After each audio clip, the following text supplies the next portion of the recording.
Hello and welcome back to the channel. Now, I came across this article on the Nigerian news feed that I thought to share with you. So I am going to read you that article now. I'll read it without prejudice and then we'll discuss it. So, Zone 2 Police Public Relations Officer Dolapo Badmus has told the Nigerian LGBT community that the country is not a place for homosexuals. She made this known in a recent post on her Instagram page in which she stated that Nigeria is not a place for homosexuals.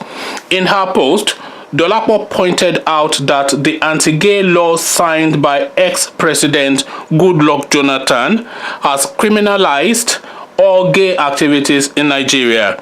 She wrote, "If you are homosexually inclined, Nigeria is not a place for you.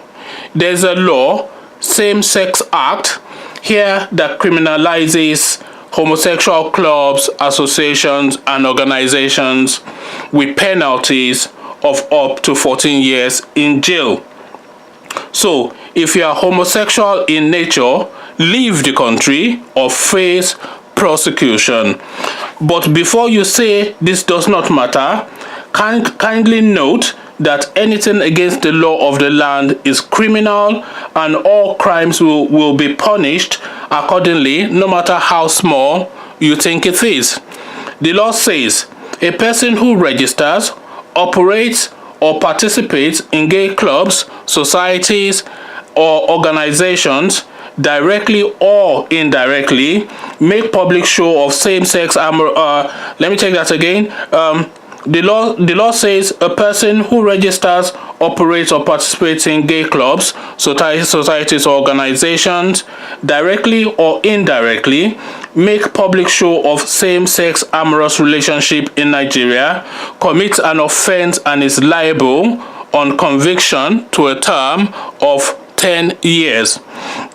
Anyone convicted of entering into a same-sex contract or civil union faces up to 14 years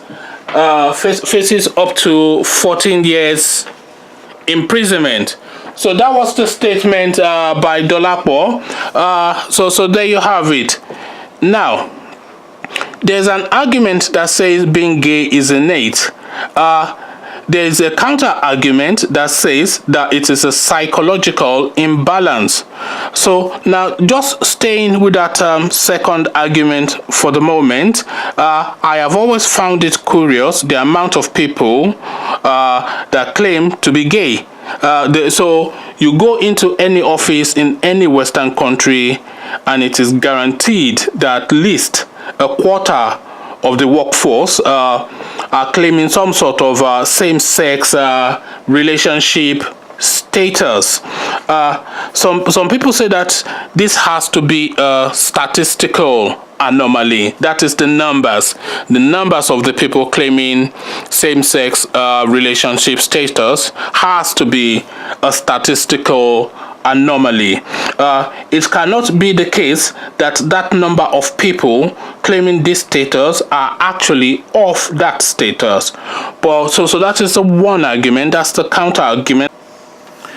Now, going back to the first argument about it being innate, well, if it is, then it becomes a fundamental human rights issue.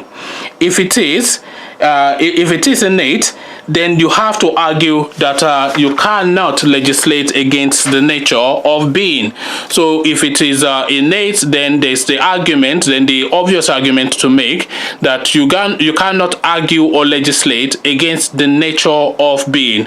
You cannot pass a law against how a person is. It's effectively passing a law to make it illegal to be short or tall or bald or gray. So this is a state of, this is a nature of being. So if the innate argument is the one that is being held on to, then the argument will be that it is a fundamental human right which cannot be legislated against. Though I have heard that this LGBT culture is seeping into the Nigerian mainstream consciousness with names like Bobrisky and all that.